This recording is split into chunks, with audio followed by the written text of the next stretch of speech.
Welcome to Savvy Ladies. I think you know by now, if you've joined us in the past, how important Savvy Ladies is to helping women, help them identify and guide them creating their financial roadmap to a financially sound future so you can feel confident to own your financial independence. We empower women to take control of their finances. We offer free educational programs, panels like this, but most importantly, we have what is unique across the country, a free helpline. The free Savvy Ladies helpline is phenomenal. It is now, year to date, we are connecting over 1,000 women already, and it is only half the year. Last year, when Tracy and I joined, I know she's here. Just wave your hands, Tracy. She's running the helpline. When we joined last March, last year ended the year at over 600 women. We were thrilled to connect on the helpline. So mid-year right now to surpass those numbers and hit 1,000 women is absolutely phenomenal.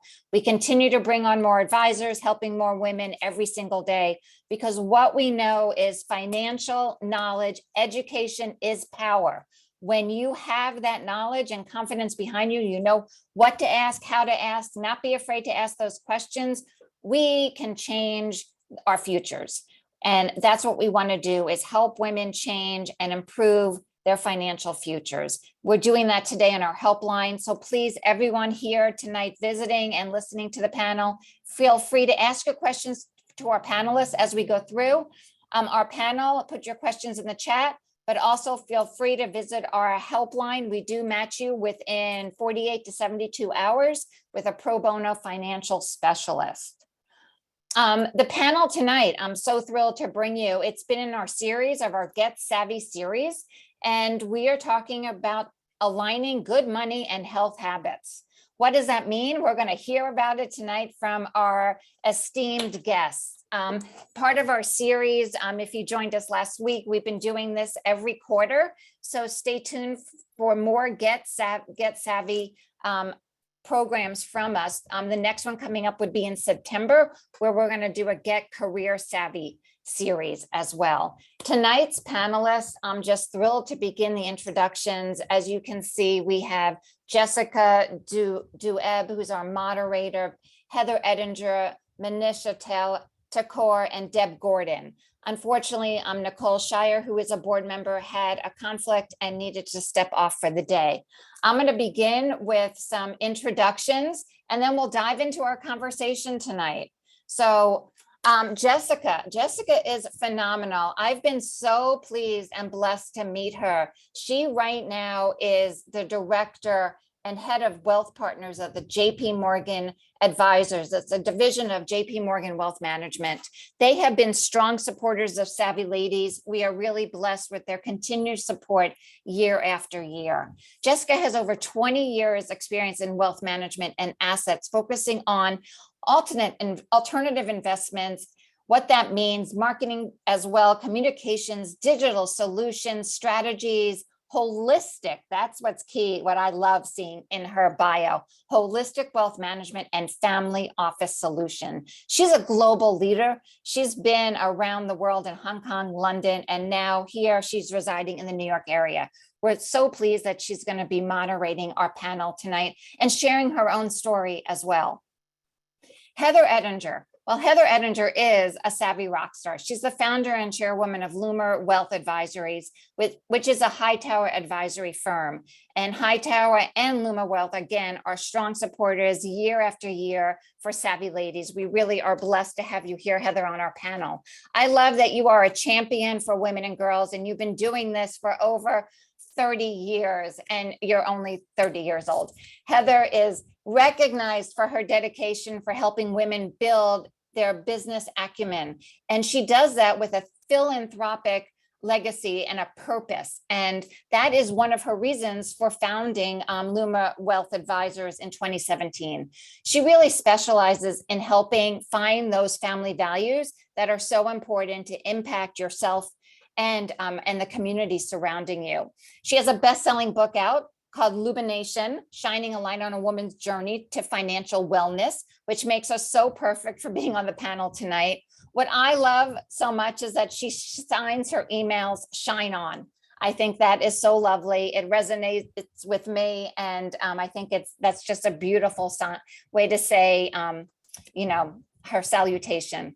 She's an authentic change maker, as she's been a change maker for Savvy Ladies and always an advocate. And I love that your theme song is You Will.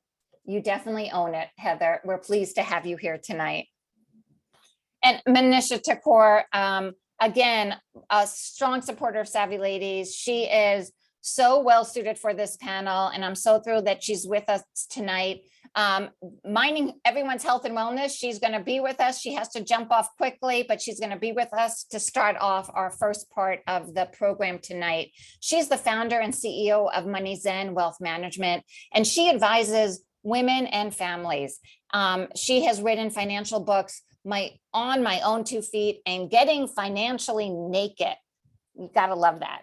And she really does that. And her mantra is to help you identify those simple, joyful methods to make you feel calmer and more balanced with your relationship with your money. Such an appropriate person to have on our panel tonight. And then Deb Gordon. I am just so delighted that Deb is joining us once again on a panel this year. Deb and I met through Healthy Women, and Healthy Women is a great organization. It's a digital platform. She is an author, but also the co-director of the Professional Health Alliance. She is absolutely I'm so excited that she's on our panel tonight to really discuss healthcare literacy. That is a term, and I think it's so important for us to understand that, because what are the questions to ask about your healthcare, your bills, and your plans? She has spent her career in the healthcare executive roles, including near a decade as a CMO of a health plan in Massachusetts, figuring out health reform. As I said, she's a frequent writer for Healthy Women. She's a great friend of Savvy Ladies, and I'm just pleased to have all of you on our panel tonight. So Jessica, without further ado, I'm turning it over to you to begin our discussion. Awesome, Judy, thank you so much. I am absolutely thrilled to moderate this incredible group of women panelists, and of course, wonderful to see you all on the Zoom here, my little boxes, faces and names. Thank you for joining. We're really excited for this discussion. So we're going to talk about a number of different things. We're going to go in a bunch of different directions, and the fun about the next hour or so is we're just going to have a fun conversation, tell stories, get to know each other, and you know, hit on a couple of important topics that I think we're all either dealing with or have dealt with or will be dealing with as women over our lifetime. Everything from the impact of how good health and money habits go hand in hand.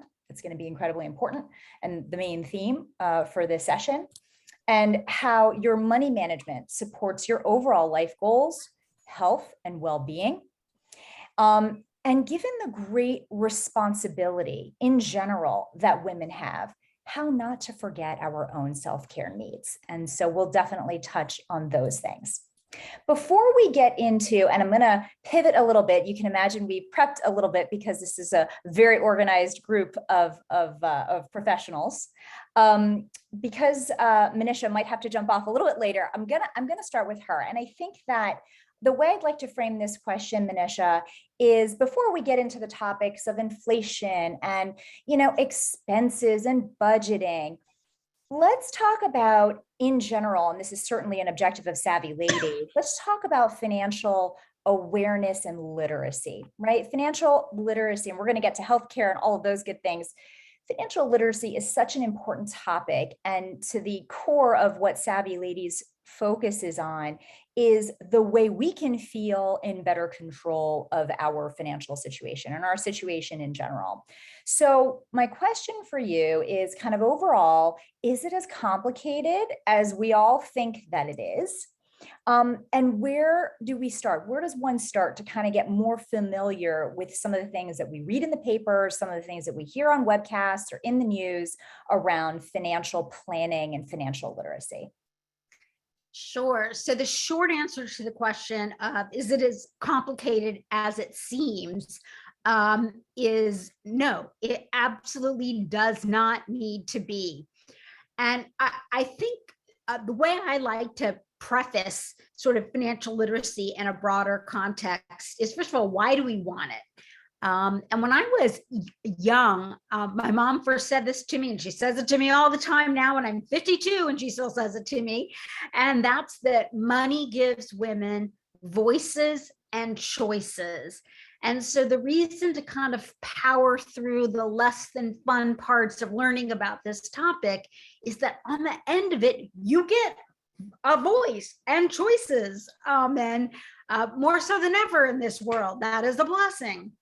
And one of the things, I sit on the endowment for the National Endowment for Financial Education. And one of the things that I have really come to realize through my service there is just the degree to which nobody has taught this stuff, like no one. You think about a Stanford Business School or Harvard Business School or U Chicago, they teach corporate finance. They don't teach personal finance.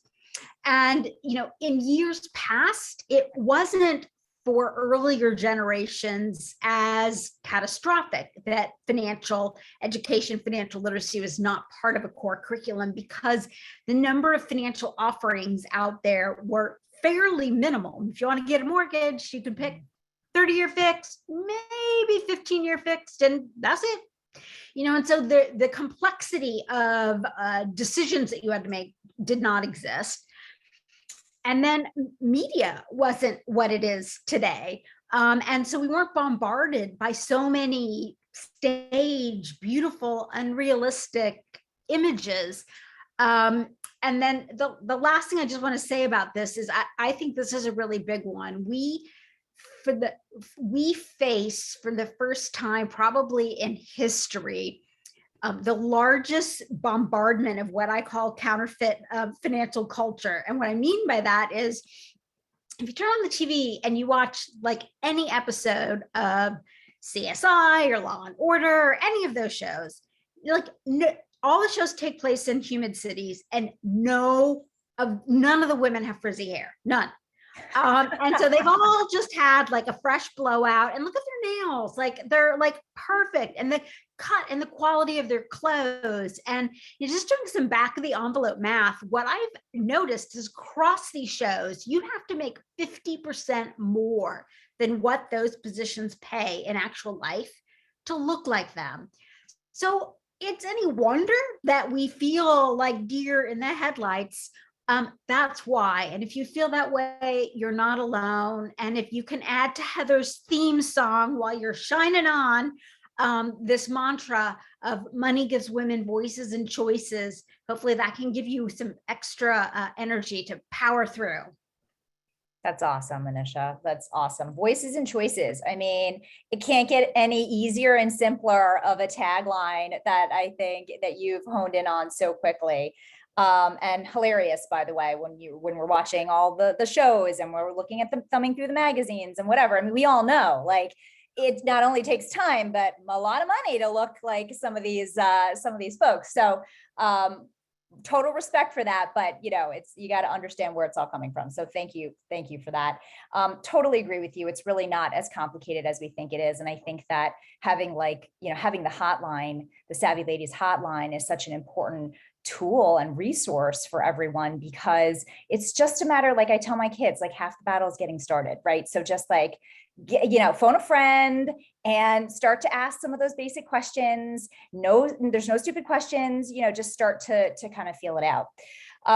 So with that, I want to pivot maybe to Heather, because in the world that you work in and day out, and the expertise that you bring, I want to pivot a little bit and talk about now, kind of get to a little bit of the thinking of expenses and budgeting, and we keep reading in the papers, no matter what paper you're reading, and you're hearing about rising costs. You hear the word inflation, but in general, even if you're not hearing that, you're going to the grocery store and you're seeing, price increases in the staples that you normally would be getting for your family. You're feeling it at the gas station and so on and so forth. So Heather, maybe help us think a little bit about prioritizing some of sort of the expenses for the family and budgeting for our family's healthy lifestyle. Sure. So thanks, Jessica. I love this question because I think at the end of the day, we're all going to be on the same page, which is optimal health and optimal wealth, meaning your personal wealth, not just money. They're not separable. And for whatever reason in our world, financial wellness is over here and the rest of wellness is over here. And they really are very much integrated. So I think the first place to start is really making sure that your budget aligns with your values. And I know Manisha is also an expert in this area as well. But you know, in the book I wrote, what I really look at is, you know, look at your past money messages, look at where you are today in kind of 6 areas of life, being health, job purpose, relationships, community, spirituality, and play, and what you want for the future. And when you look at your budget, make sure it is aligned with those priorities. So I'm going to tell you a little story. In 2008, 2009, some of the people that might be as old as me, that was my 3rd market correction. It was, you know, it was disastrous, right? And here my livelihood is tied to the financial markets and my kids are all worried. I have 3 children. And I will tell you, we went through a great exercise, and really probably families should do this every year. And that was, we went through the budget and then we went through our values and said, do these 2 things compare favorably to each other? And the fact of the matter is they didn't. And in our family, 2 most important things are education and time together. And when you look through, you know, takeout, food, all those different things that were adding up and were things that we were spending money on, they did not align with our values. We cut out cable. One of my kids squawked. I said, great, you want to pay for it? You can have it. She goes, well, we really don't watch it that much. And so I think, you know, it's important to have those discussions as a family, not just parents going through the budget. A couple other hints I will also give you. Number one, so first, like Savvy Lady says, build the roadmap, but make sure that your budget is aligned with your values and really look at it. Number 2, go through, if you're employed, anybody in the family is employed, look at the benefits, because there are a lot of things that you can get for free or reduce cost. And when I did a study on breadwinner women, they were leaving 46%. 46% of the women said, I know I'm leaving benefits on the table. So make sure you go through, because you can save a bunch of money just by leveraging what you may already have. 3, don't sacrifice your health. Please, please, please. You know, you may have to look at the gym membership and are you using it and going enough, but self-care is critical. And there are lots of free resources out there. My daughter introduced me to Yoga by Adrienne on YouTube. I love it. Her dog's in the background. It's really cool. There may be employer stipends you can use for the gym. Again, looking at your benefits. Please, please, please take care of yourself, because that's the most important. 4th, and my kids have all learned this as young adults, meal planning. When you do meal planning, 2 things happen. Number 1 is you reduce your cost at the grocery store, because you can swap out certain ingredients. Like today, you may not want to buy meat because it's so expensive. You might buy a different protein, but it also gets you to think about your whole week, and you can obviously make a little bit more and eat that during the week. It'll reduce your grocery costs, and truthfully, you'll likely eat a lot better as well, because you won't be buying all those things that get thrown into your cart that you don't want to eat. And then my last suggestion, number 5, is I call it HALT, and I won't go into what it stands for in the interest of time. But the fact of the matter is, if you're purchasing anything online, wait 24 hours and then go back the next day and go, is this something A, aligned with our values and what we need in our budget? And B, is it something I really need? Or is there a less expensive way to get it? Because sometimes, like I was talking to my daughter, her boyfriend needs a suit for a wedding. they're going to go to a secondhand store because it's not in their budget. So there are alternatives and thinking those through. That's awesome advice, Heather. Thank you. I could just jump in because this topic Yes. of aligning your values, I feel so passionately about, and it is amazing the things you find out. About a year and a half ago, I got very, very sick and I had to take a medical leave of absence that was supposed to be 4 months and it extended to 9 months. And so when you think about health and wealth, when you're on a medical leave of absence for 9 months, you're not earning money for 9 months. And so one of the things that we often see when it comes to retirement planning, many people say, I'm going to work forever, but you know, if your health isn't there. And so I really realized that my spending was not in line with my health. I'd be stressed, going. And so then I'd treat myself to an expensive vacation at a spa to relax. So in getting my values back in alignment with what I actually care about, I am zooming to you from a 500 square foot cabin that I'm spending the summer in. I have one mattress, one chair and one table, and a kayak and a swimsuit, and I'm happy as a clam. And so one of the things I found about this is I just completely did a 180 in terms of what people might think are the right ways to treat yourself and take care of your health. And I just feel like I'm drowning in emotional wealth with this really simple, healthy shift that I never expected. Thank you for sharing that, Manisha. I mean, it is so important that you and everyone hears and sees the themes from just this first few minutes of our discussion, which is, you know, it's like, it's the old, like, you know, when you're on the plane, it's like, take care of yourself first before taking care of those of others, right? So it's like, if we're not healthy and from a state of mind standpoint, in addition to a physical standpoint, how can we possibly serve to, you know, help our family and our friends and you know, our colleagues and so on and so forth. So thank you for sharing that. I actually do think this is a perfect time to pivot to healthcare, because healthcare is absolutely one of our most critical expenses for ourselves and for our families. And we haven't seen that any closer than we have in the last 2 years, right? Really hit home for all of us, for sure. So Deb, this one is for you, given your extensive healthcare expertise. You know, how first can we educate ourselves about what our options are, and that healthcare literacy? I would love to hear more about that, because whenever I'm reading my insurance papers or someone's talking to me, it's like, wah, wah, wah, wah, wah. Like it glaze over, I get nervous. I'm like, I don't know what I'm signing up for.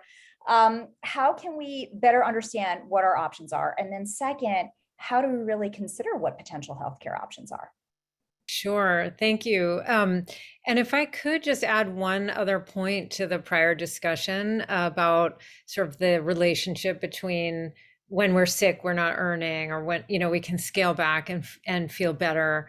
There's actually a lot of data that suggests where we live and how much we have is directly correlated with our health, our well-being, and our life expectancy. So in lower income zip codes, people literally live decades less than in higher income zip codes. And I just heard about a study that even or data that shows you can look at twin studies, and a twin who has come into money or sort of become wealthy later in life lives longer than the twin that didn't. And so there's this very deep correlation between health and wealth. And I think, you know, it's tragic in a way, and it should be an impetus to really kind of look at these things together and protect both our health and well-being and our finances. But to actually answer your question, what can we do to educate ourselves? I mean, it's so funny that you say your eyes glaze over, because I sometimes have had the experience and have shared the experience that when I tell people not in the healthcare industry what I do, sometimes their eyes glaze over. It's really obvious. And I actually had one person tell me once very explicitly, after you said healthcare, I stopped listening. And I was like, oh, okay, well, what can I do here? That, you know, it's really important. But, you know, I think and actually I early in my career, I did some consumer research about health insurance, and people told us that getting mail or reviewing any information from their health insurance company felt like getting an IRS audit notice. It's just horrible. People don't want to deal with it. And I would just encourage everyone to sort of put that aside and kind of suck it up. Like, I'm sorry to use bad language, but we've got to kind of just take it by the horns and learn the basics. What you would not believe, you probably would believe, because most of us are in this boat. But so many people, I've seen different studies, but I've seen a study that showed as many as 96% of people in the survey did not understand the basic health insurance terms. So co-payment, deductible, premium. And there's other data that shows that people who don't understand those terms actually make more costly decisions. So in two ways. One is, if you understand the health insurance concepts, you're more likely to choose kind of the right fit health insurance plan. And if you're not familiar, you're more likely to pay more than you need to. So to overbuy insurance. So that's like a huge waste of money. So understanding the basics helps you make, if I may borrow a term, savvy decisions. That's one. The other is that when people are afraid, this is based on data, when people are concerned, uncertain, or afraid of their healthcare bills, which is so common, they avoid care. And it's not just, they don't just avoid care that maybe is optional or extra, they avoid really important routine and necessary care. So that has a compounding effect, because if you might have a problem, but you're worried about the cost of getting that taken care of or diagnosed, and you skip it, when you can't wait any longer, your problem's going to be worse, your health problem's going to be worse, and the cost to treat it will be bigger as well. So there are a lot of good reasons to sort of bite the bullet, learn the basics. Once you have the basics under your belt, you will feel more comfortable making decisions, and you will feel even more than making decisions, because just understanding the basics doesn't give you the answer. What's the right answer for me regarding my healthcare or my health insurance? But what it can do is give you the confidence to ask a question. And I encourage everyone, sort of my number one advice is familiarize yourself and then ask a lot of questions. So do I have time for an anecdote? Yes, please do. So I've been lucky. My family's been pretty lucky. We haven't used a lot of healthcare services, but we do have right now, one of us is seeing a healthcare provider outside of our insurance network. And, my husband would just pay the bill and move on, because he doesn't want to deal with it. But I'm not that way. I'm like, let's get reimbursed. Let's see what we can get reimbursed for. So I submit the form. I have to call the insurance company because they actually sent the check to the provider, not to us. So I had to call them anyway. And while I was on the phone with them, I said, oh, by the way, what is the basis for the reimbursement rate? Because of course they're not paying nearly as much to us as we paid to the provider. And, the frontline person did not know, and probably had not ever gotten that question. But I was like, could I just talk to someone who knows the answer to that? I'm curious. And in asking the question, it was actually really interesting. What happened was the expert in the health plan who called me back and said, here's the basis, it's XYZ, said, oh, and we figured out that we priced your claim incorrectly.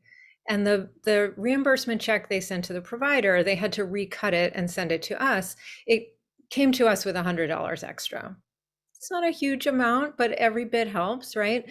And all it took was, I had to make the call anyway, but I just asked one more question. Why is this what I'm getting? Not it's wrong, just help me understand.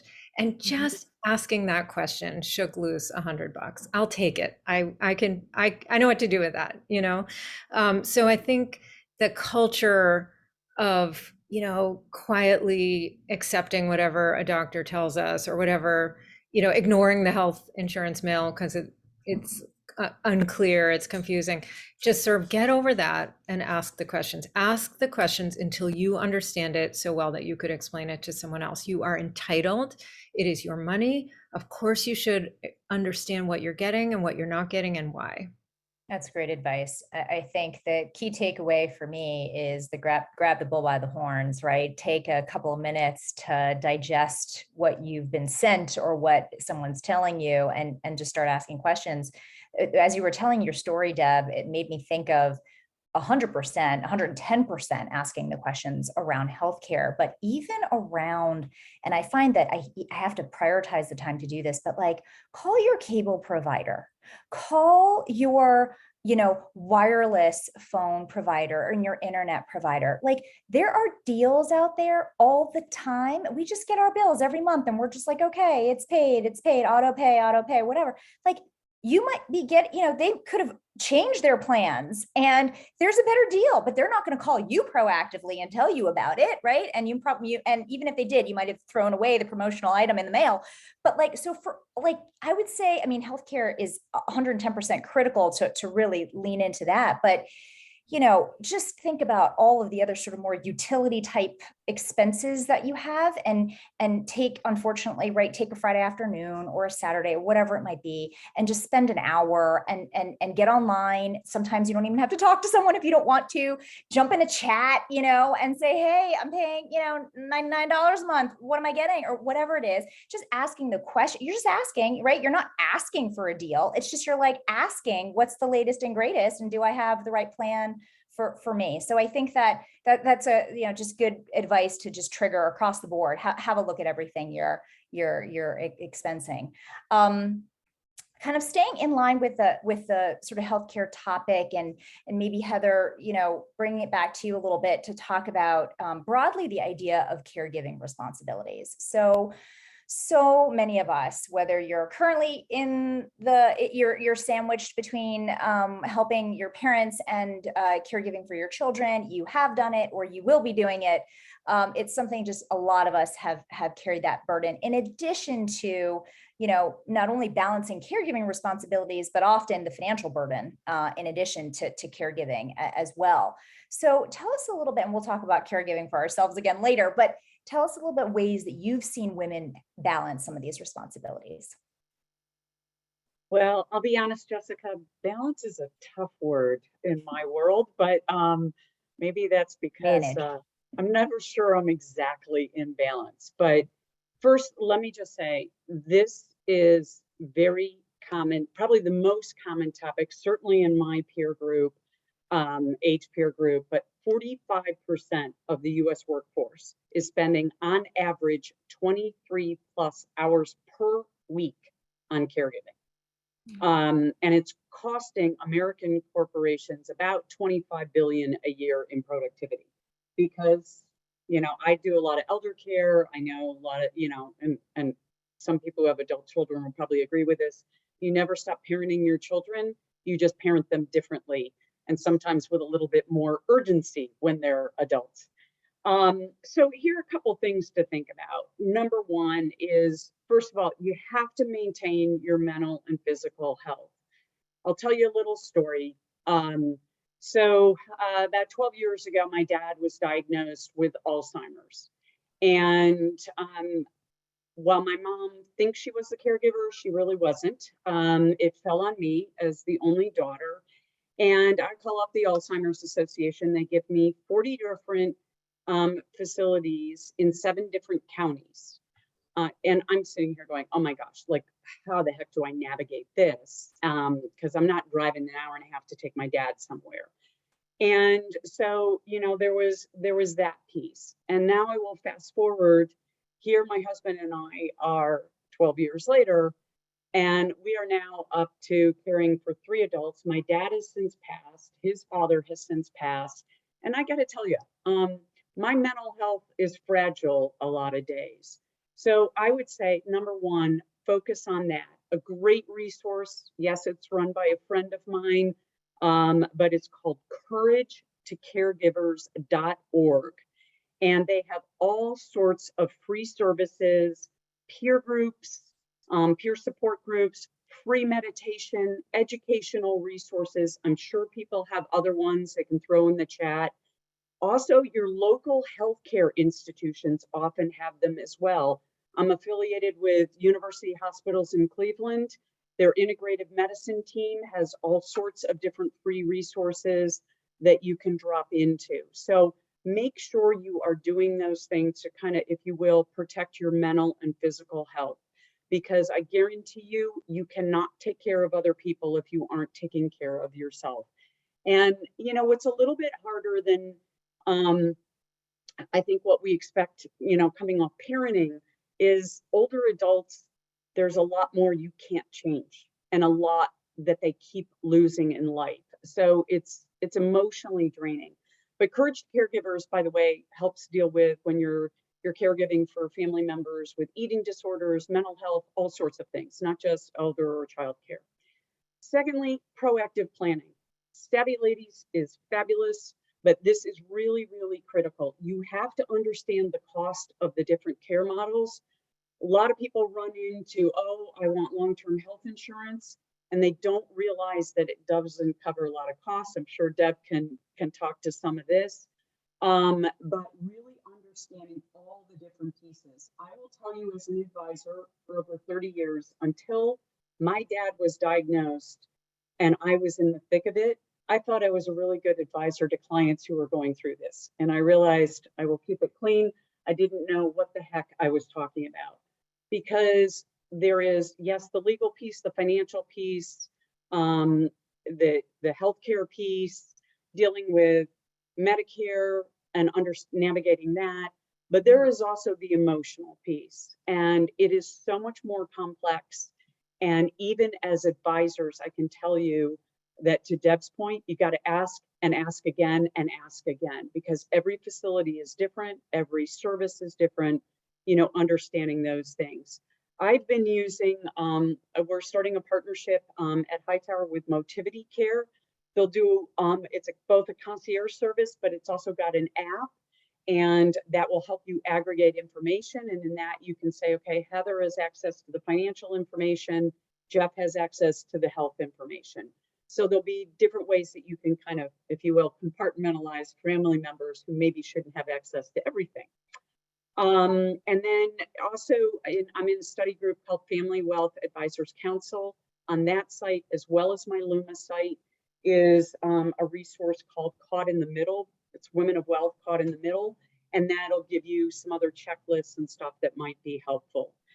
Third is, try not to leave the workplace. First of all, this is going to become not just a healthcare issue and a retention issue, but this is becoming, if you will, a diversity and inclusion issue, because it is affecting over 80% of women are the caregivers. And so you're going to see more supportive services coming into the workplace if they aren't already there. So ask and ask again, because the cost of replacing you is typically 2/3 to 3/4 of your salary, plus they're paying that person as well. So it's almost 2x, if you will, if you leave. You have much more negotiating power than you think you have, particularly in this labor shortage time. And then the last thing is, I would just tell you, you know, girlfriends are the best at supporting each other and asking each other and sharing resources. Go into chat groups, go into, you know, your girlfriends at a dinner party and start asking for help in different areas. Because I guarantee you, that's one of the beautiful things. You know, I often say, like, I love my husband, men are great, but your girlfriends get you through life. They often have the best referral sources and resources in your local area. So I just tell you, you know, ask your girlfriends, because if they don't know, they're probably going to find somebody who does.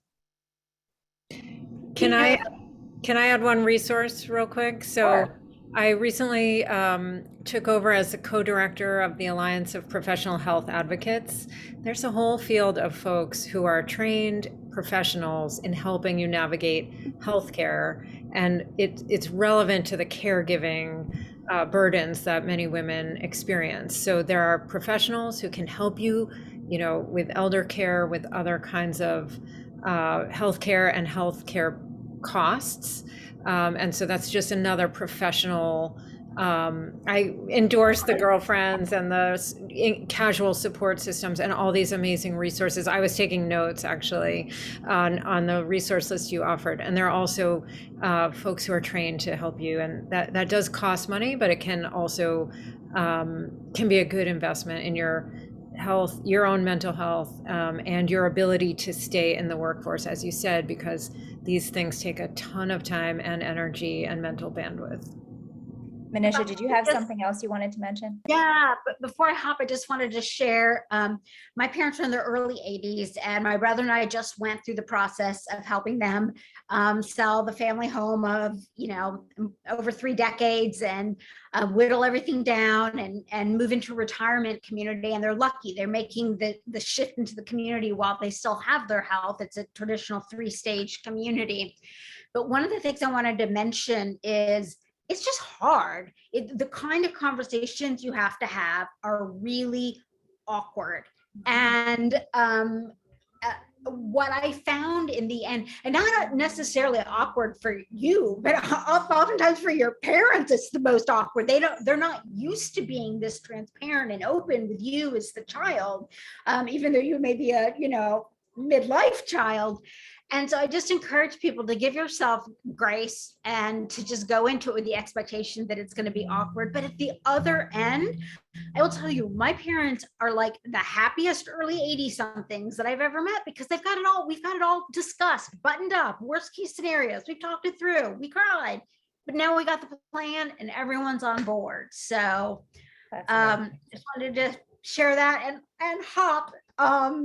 Thank you, Manisha. Thank you so much. Everyone. Yes, look forward to seeing you again soon. It's critical. I too have experienced something very similar with my father, and not to go through the gory details, but to Heather's point, proactive planning is really, really key. And to Manisha's story and Deb's story, I think, and this another continued theme across, getting comfortable with the uncomfortable is something we're all going to just have to deal with.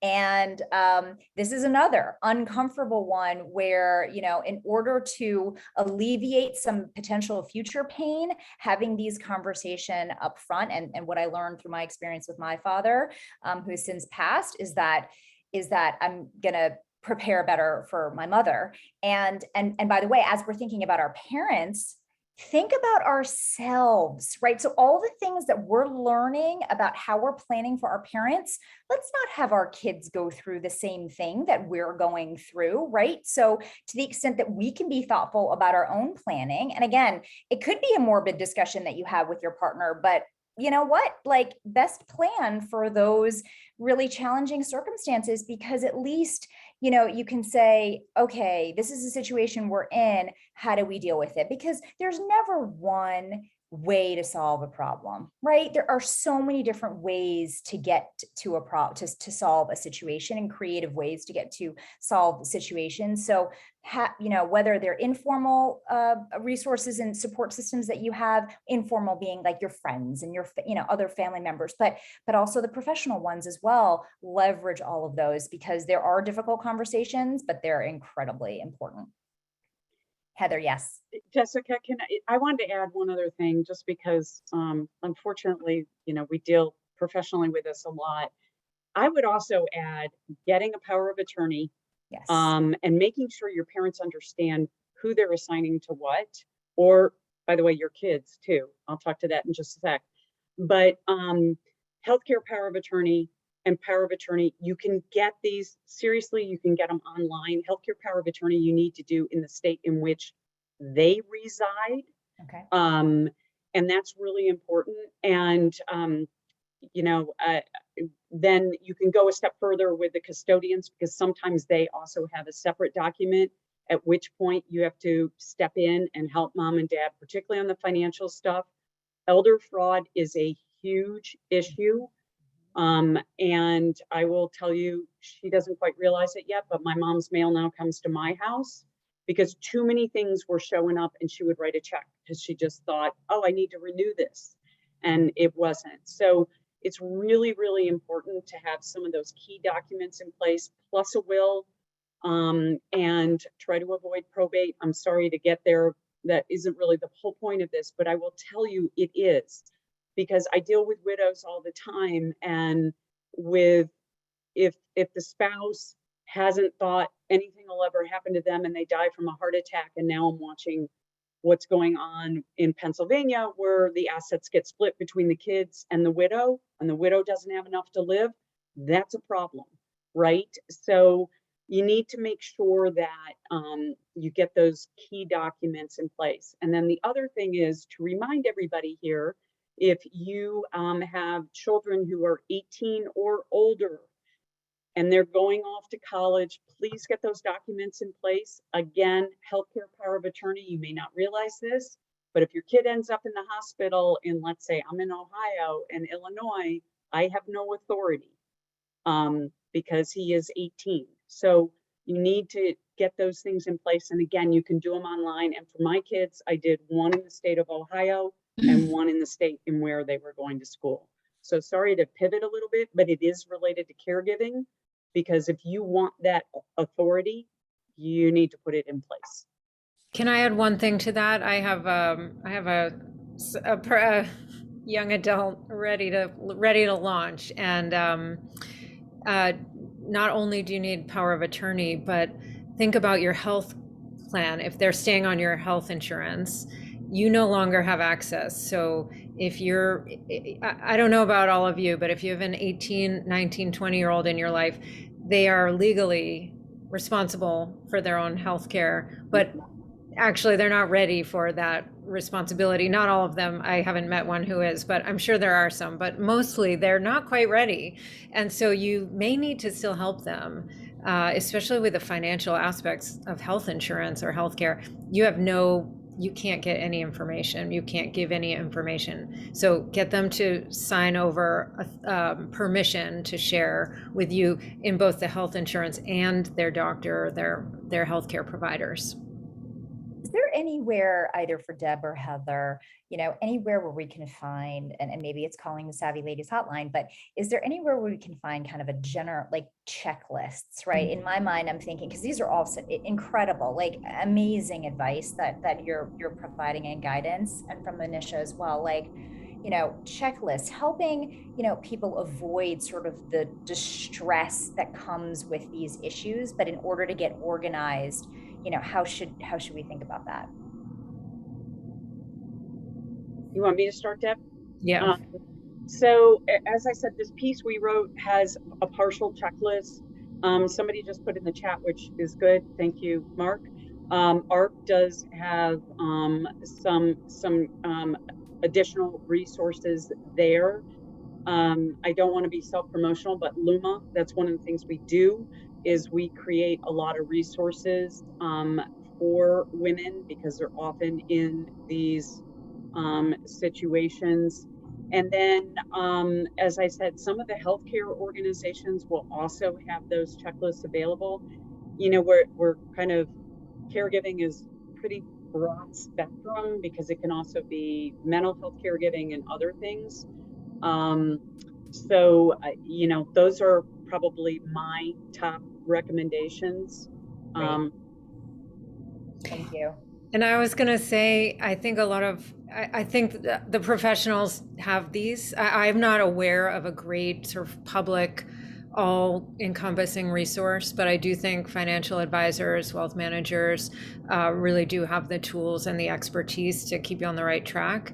And I will put another plug in and I see we have at least one independent professional advocate with us, and maybe others, I'm not sure, but these guys are, again, trained. They know the system. You want insiders helping you. And I would say, whether it's your financial advisor or a healthcare advisor, like a patient advocate, they can help you with the tools. But I think I think it's an opportunity or a need to sort of put that into the public domain, some basic checklists, especially for folks who may not have access to professional advisors.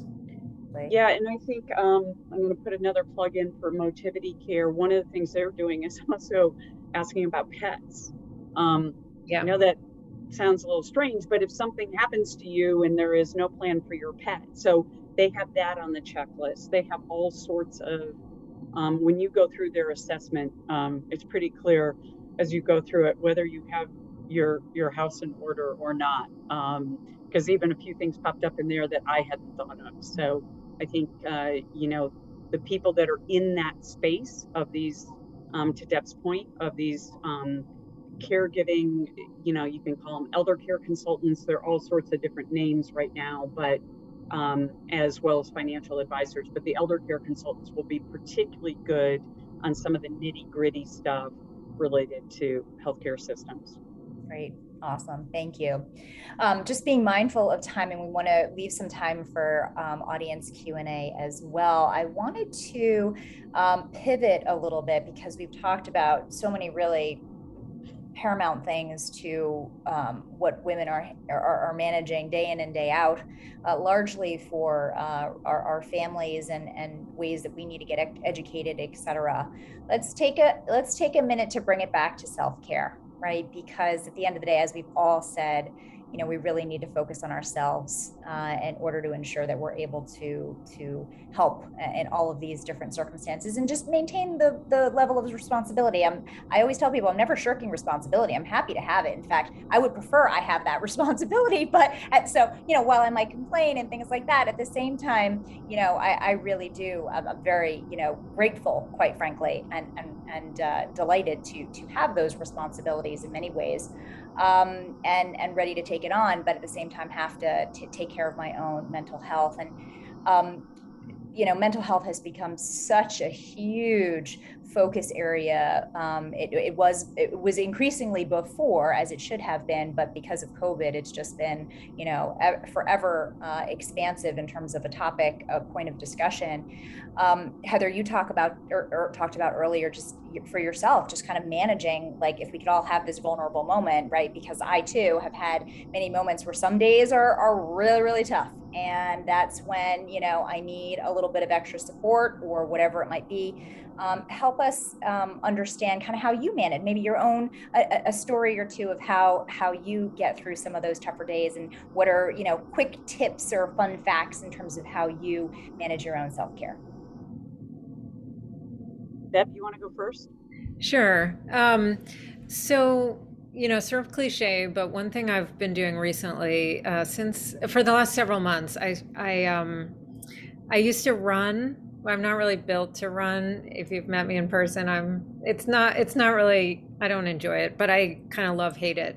But I started to realize I was sort of starting at my laptop, and I'll get to it. I'll get to exercise. And I just wouldn't, once I showered, that was it. I wasn't going to unshower, basically. So I started putting a run at the start of my day, and my joints aren't super happy. My feet aren't super happy. Sometimes I can just get squeezed. I don't feel like doing it. I'm going to do 10 minutes or 15 minutes, 1 mile, 3 miles. Like, I'm not a marathoner, but I bargain with myself, just do something. It gets my blood going.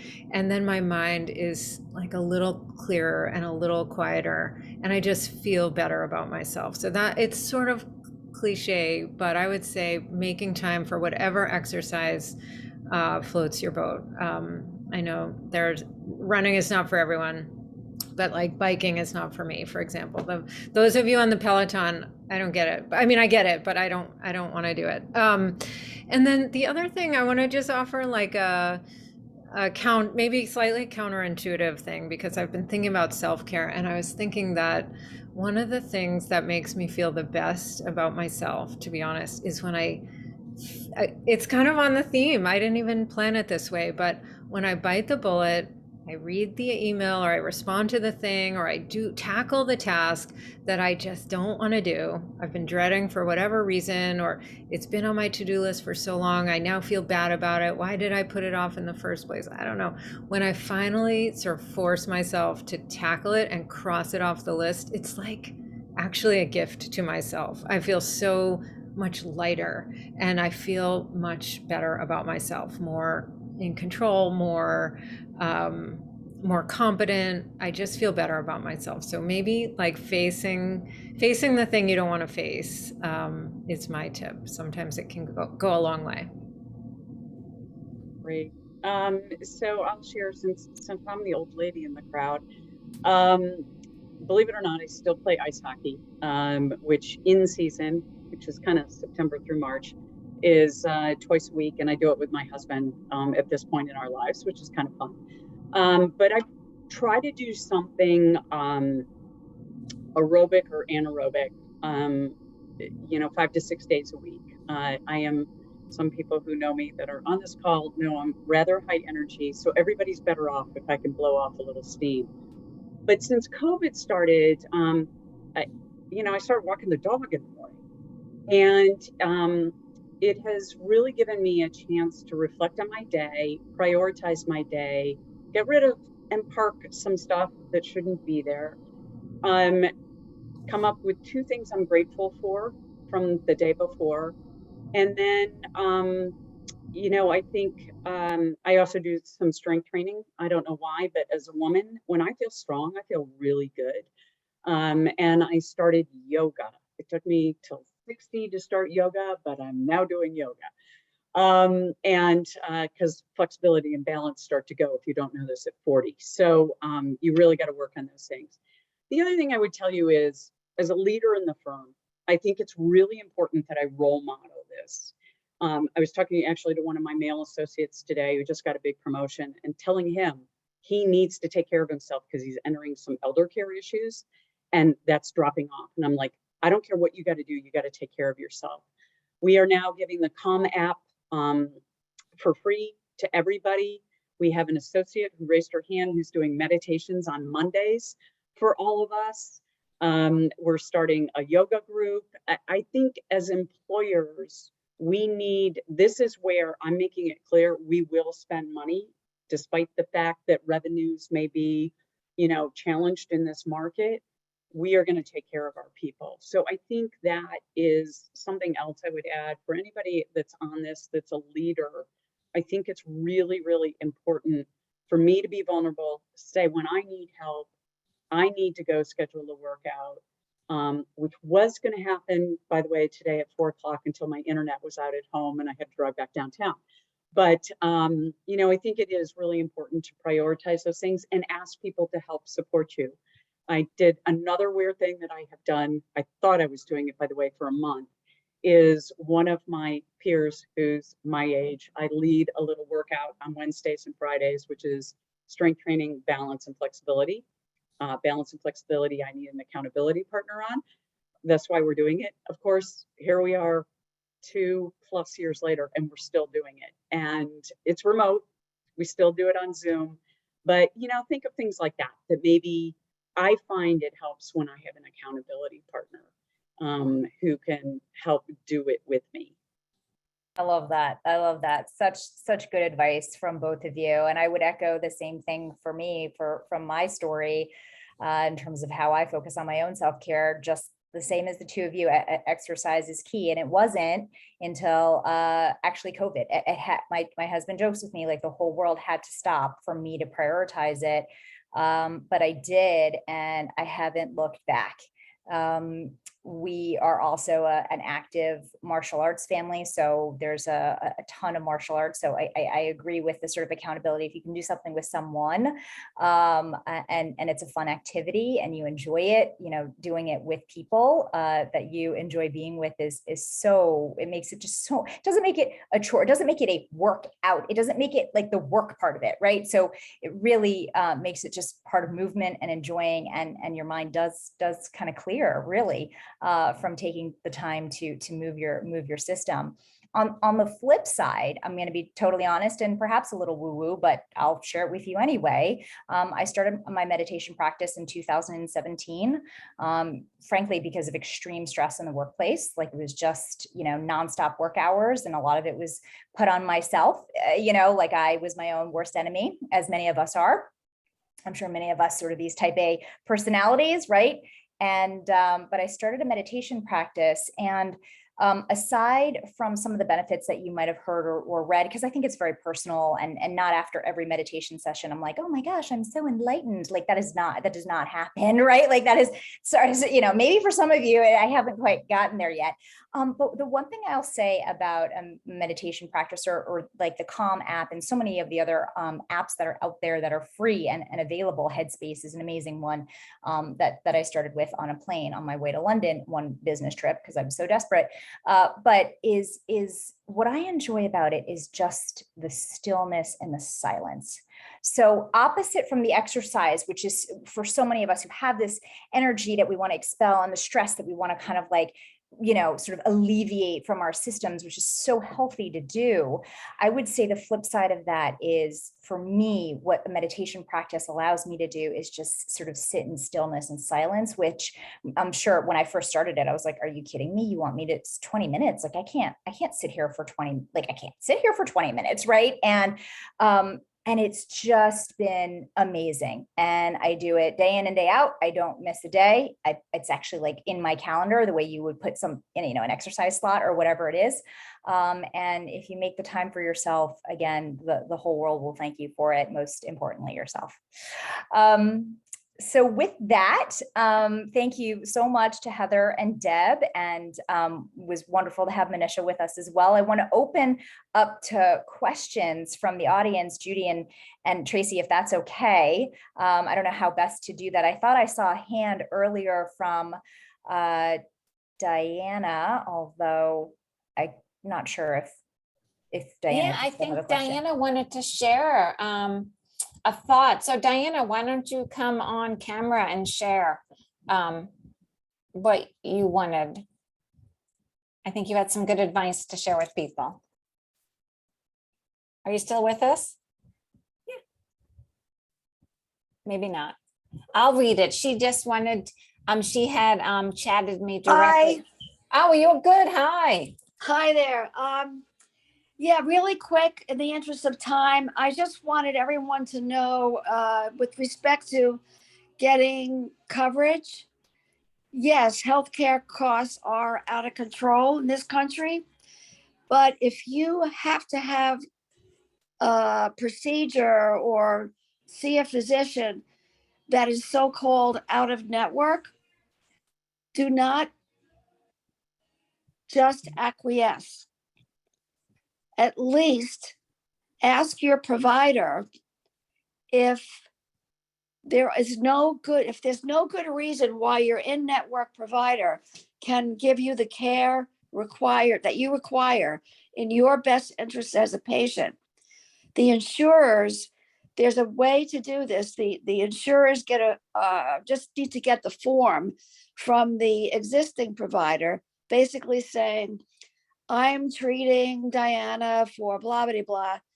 However, in the best interest of this particular patient, there is no adequate resource in the radius of 100 miles or something like that, or that has that skill. All I'm trying to say to you is that if another provider out of network can do a better job, and we all agree to it, like you agree as a patient, your current physician agrees as a physician. The current physician merely has to fill out an authorization form, and the current insurer will accept that provider as being in network for that particular purpose. That's great information, Diana. Thank you. It's huge. And this has happened to me already twice since February. So I have firsthand experience in this. You have to be patient and you got to be smart, and don't take no for an answer, because you don't have to. Thank you, Diana. You bet. Such great advice. Thank you. Sure. Yeah, can I just add to that? Sometimes one tip for that, yes, absolutely. That it's not a guarantee that the health insurer, that your health insurer will grant that approval, but it's absolutely worth trying and asking and not accepting no. You have levels of appeal. If they say no at first, try again. And the key with those kinds of requests for authorization is that you need to, if it doesn't go your way, or even before you find out if it goes your way or not, ask for a peer-to-peer consultation where your doctor or whichever doctor, the one who can't do the procedure or feels that you'd be better served by another one, or the one who's going to do the procedure, have a peer-to-peer conversation with the medical reviewer for the health insurer. So that's a case-by-case evaluation, and it should be made. The rules are that that evaluation or assessment needs to be made by a qualified doctor. Qualified means if you're asking for a liver transplant, you're not getting reviewed by an ER doctor or an OBGYN. You need to be reviewed by a liver specialist or a cancer specialist or whatever is the case. So make sure that your physician is talking to a physician on the health plan side, and that that person on the other end of the phone is actually qualified in whatever specialty you're looking to get services in. Deb, I think you could have saved about 2 years of fighting over a hospital bill for our son, which eventually we didn't have to pay. But if I'd known that, that probably would have saved about 10 phone calls. I was going to say it can save a lot of money. So thank you Yeah. for backing me up on that. Any other questions? Can I ask a question? Yes, please. Yeah. Thank you so much for the excellent information. But Heather, you mentioned a book about the courage to hear the difference. What reference was that? Was that a book or about the courage in the beginning when you were giving? Courage for caregivers. Oh, Courage. Yeah. Courage for Caregivers is actually a website. It's run by Christy Horner, who actually lost her brother to mental health suicide.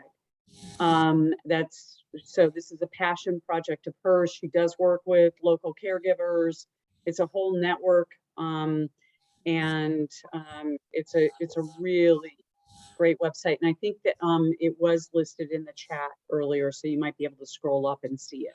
Thank you. Is it possible that I don't want to ask you to put work on that, you send us a brief list of the information that you gave or the resources that you gave? Savvy Ladies will have a recording, and we will be doing a recap to send to everyone who's on the call this evening. So we will absolutely be sending all the names of the resources that we've dropped in the chat, so everyone can have that. Thank you so much. Absolutely. I want to say one of the things you all spoke about that I thought was really interesting is, and maybe Heather, I think you said this, is how important it is to continue to work. Don't leave the workplace. And I think that's so important, especially for many of the women as they are pivoting or changing or going through career changes. Either, it's the great resignation or it's the great, go back to work, but what is that job? As we're looking for those new jobs, I think it's, to me, very critical that we look for those new jobs that have healthcare, that have the better healthcare. Like, we should be picky and look at that as much as we're looking at the salaries that we're asking. It's also negotiating for the healthcare benefits and looking for those companies that can give us that. Judy, I think that's a fabulous point. I mean, I know in our executive practice, that's one of the things we do is we look at, like, if they're looking at, let's say, a couple different job opportunities, we'll actually not just look at salaries, but we'll look at, what are the retirement plans? What are the other benefits, the healthcare benefits? And I think too, a lot of people have more negotiating power than they realize. So what a single woman, no children may need versus, somebody who's married in a traditional marriage or single sex marriage with 3 kids may be very different. And so you can negotiate for, if you will, supplemental benefits if you're in a category that you're not going to be leveraging kind of the traditional stuff. So I think it's really, really important. And then the other thing I would say is when you leave the workplace, not only are you losing your salary and bonus, but you're losing all the multiples on that, right? So the raises, the investing in your retirement plans and the compounding of those dollars. And for most women, that will be anywhere between 300,000 and over 7 figures in their lifetime. So you gotta, and I would say as an employer, talk to leaders, executive leaders, talk to HR, because there may be opportunities for you to take leave or go part-time or just got some extra flexibility. I will tell you, everybody's talking about hybrid and children caregiving. It is the greatest thing that has happened to me in terms of parent caregiving, because my house is less than 10 minutes from my mom and I can pop back and forth versus driving from here and trying to figure out when I'm getting back and all those things. So this is an issue, I think, for all women that are involved in caregiving. And I didn't realize like that piece until COVID hit, right? And I work from home. And so now I don't come in 5 days a week, and I have no intention of coming in 5 days a week because I need that space to do the elder care that I do. Right. Right. I mean, thank you so much. I have a couple of, Judy, if it's okay, I have a couple of closing sort of summary thoughts that I've been sort of writing copious notes as we've been having this great discussion. And again, I know Savvy Ladies will put our great thoughts and notes and resources all together to get a full list of everything. But in summary, I have, sort of for me personally, kind of 3 big takeaways. The first big takeaway is, and I know it's in the chat, I saw it, be your own advocate, right? If you don't ask, you don't get. And I'm just going to, I know we haven't spent the whole hour talking about this, but women need to do more of this. Men ask all the time, we need to ask, we need to grab the bull by the horns and not just say, oh, well, I got this bill. Okay, well, that must be what I have to pay because that's what I've been paying forever. Or this is the way it works. That must be the system. That's the way it works. To, Diana's point, otherwise, you have to push the system. And that means pushing yourself goes, a little bit about being uncomfortable, right? And getting okay with that. And then 2, you have the resources. You're not alone. There are resources out there. You have tools out there. Reach out to Savvy Ladies as a start, and friends, your girl network, all of it, right? All of it. You have the resources, you have the tools. And then 3rd, take the time. And if it's overwhelming, that's okay, because we all have that feeling. Even just hearing all of these incredible tools tonight, I'm like, oh my gosh, we got, where do I start? But consider challenging yourself. And this actually came from Nicole, who was one of our panelists who couldn't join us this evening. And she's a board member of Savvy Ladies, which I just learned. I hadn't realized that, but she suggested, consider challenging yourself to identify areas where you can sort of take some of that control and just choose one thing. As I mentioned, you just half the battle is just getting started. So start with one item and just go from there and see where it takes you and ask those questions and kind of feel it out. But know that you have the resources. You're absolutely more than capable. And if you can get in some sleep and some exercise, that would be amazing too. And a couple bits of fruits and vegetables, great. Thank you so much to Savvy Ladies for hosting this incredible panel. So thank you to Judy and Tracy, and I know Stacy. I mean, the whole organization is incredible. Thank you to Heather and Deb for sharing and really just pouring your heart out with stories and advice and guidance, and of course to Manisha. And I'm just delighted to have been able to join all of you. So thank you so much. Thank you, everyone, for joining us. Stay tuned for more wonderful panels from Savvy Ladies, but this was absolutely a delight. I want to thank each of you, Heather, Jessica, and Deb, for joining us tonight and sharing your great stories and wisdom I learned a lot. I think everyone else did too. So thank you everyone for joining. Have a nice evening. Stay And cool. Judy, I just wanted to mention one thing. Please. We do a lot of talking about the different insurance. We have just completed, and well, we have one more session left of our insurance series, and we'll be getting those videos out on our website. Yep. So if you have questions, you might want to take a look at those. Terrific. And I want to thank I saw some volunteers that had dialed in for the panel. So I want to shout out to them. Thank you for joining us this evening. And Judy, can we make one announcement? I want everybody to put on their calendars the Savvy Ladies Gala, which will be, Brilliant, I believe, yes. November 16th. Yes. Am I correct? Please put that on your calendar now. It will be phenomenal as always, and we invite all of you to come and to be gala patrons. So, and we can put that information in the chat, perhaps, Judy. Yeah, So, absolutely. And we look forward to seeing all of you and thank you so much for your support. Terrific. Thank you, Lisa. Everyone have a lovely evening.